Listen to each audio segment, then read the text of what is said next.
मालेगांव की आवाम को जो है क्या मैसेज देना चाहिए? बिल्कुल यही कि एक बड़ी तब्दीली मांग रहा है मालेगांव। एक ऐसे खानवादे ने जिसने बरसों तक यहाँ खिदमत की, उसी खानवादे से शाने हिंद साहिबा यहाँ से चुनाव लड़ रही हैं और मैं चाहती हूँ मालेगांव की आवाम उन पर भरोसा करे और उन्हीं मोहब्बतों से नवाजे जिन मोहब्बतों से इनके वालिद मोहतरम को नवाजा हमेशा। और मेरा यकीन है इस बात का कि ये राष्ट्रीय अध्यक्ष अखिलेश यादव जी के कदमों पर चलते हुए यहाँ पर एक बड़ा विकास का काम करेंगी और यहाँ के तमाम ऐसे ज़मीनी मुद्दे हैं जिनको हल करने का काम करेंगे। क्या लगता है आपको ख़वातीन के मसाइल, आपने कहा कि ख़वातीन के मसाइल ख़वातीन बेहतर जानती है, क्या लगता है ख़वातीन एक रुजू करेंगी इनके जाने? बिल्कुल करना चाहिए और जिस तादाद में मुझे यहाँ पे ख़वातीन हजरात दिख रही थी, मुझे लगता है कि उनका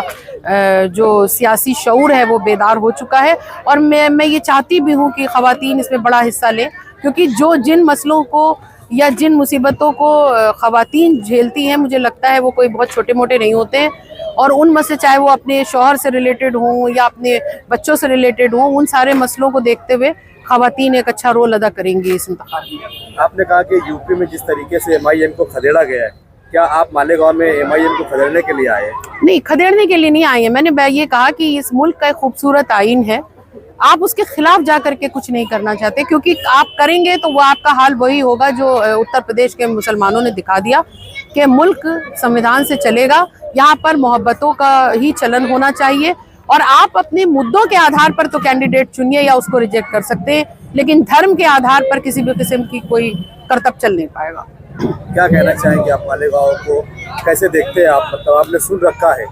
आप मालेगांव अभी आए, कितने दिन रहने वाले हैं, क्या कैंपेन करेंगे और क्या सोच कर आए हैं आप? मुझे राष्ट्रीय अध्यक्ष अखिलेश यादव जी के निर्देश के हिसाब से यहाँ पर रहना होगा। जब तक मुझे कहा जाएगा मैं यहाँ पर रहूँगी। फिलहाल तो मैं यहाँ आज ही पहुँची हूँ और मालेगांव में का मैंने तो नाम तस्वीरा अपने वालिद मोहतरम जनाब मुनव्वर राना साहब के नाम से उर्दू ज़बान और उनकी खिदमत के हिसाब से मैंने सुन रखा था, लेकिन यहाँ पर आने के बाद यहाँ की जो बेसिक प्रॉब्लम्स हैं उनको जाना जो शान हिंद साहिबा अभी बयान कर रही थी, तो मुझे लगता है यहाँ की तब्दीली बहुत ज़्यादा ज़रूरी है और ये तब्दीली यकीनी तौर पर मालेगांव और उसकी आवाम के लिए बेहतर साबित होने वाली है। ख़वातीन के साथ मतलब एक ख़वातीन कदम से कदम मिलाकर इस लड़ाई में शामिल होने के लिए आए? हाँ बिल्कुल, ख़वातीन का एक बड़ा रोल है और ये आधी आबादी कहीं पर भी हार और जीत का फैसला करने की ताकत रखती है और आधी आबादी ने अगर साथ दिया तो शान हिंद साहिबा जरूर यहाँ से मुंतखब होकर के जाएंगे। आपने कहा कि जब भी ख़वातीन ने मैदान में उतरी है तो एक इतिहास रचा है, क्या लगता है मालेगांव में इतिहास रचा जाएगा? बिल्कुल, मैंने कहा तो कि एक तो ये खानवादा जिसने इतने दिन तक खिदमत दी मालेगांव को और उसके बाद उनकी ये हिम्मत शान हिंद साहिबा की और वो यहाँ पर उसी खिदमत के जज्बे के साथ आवाम के बीच आई हैं, तो मुझे लगता है कि उनकी इस मेहनत को ज़रूर कामयाबी मिलेगी।